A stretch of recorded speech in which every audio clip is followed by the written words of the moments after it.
छौरी बात कर तो गोली से जिला मधुबनी न सुनत बोली के छौरी बात कर तो गोली से बाप रे बात कर तो गोली से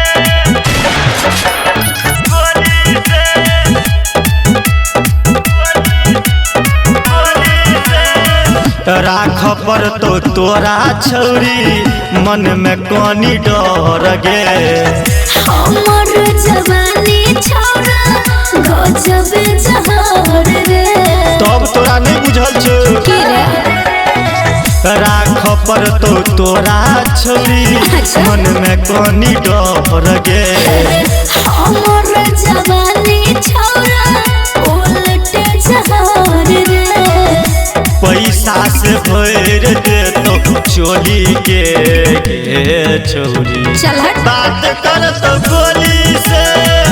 जिला मधुबनी न सुनत बोली के छौरी बात कर तो गोली से बात कर तो गोली से गोली से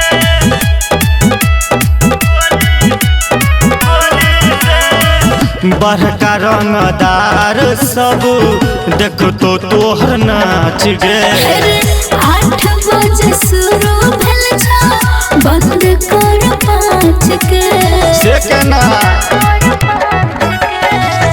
बड़का रंगदार सब देख तो तोहर नाच गे 8 बजे शुरू भेल छ बंद कर 5 के जैन जब ही करन बाबू बोली के छौरी चल हट बात कर तो गोली से जिला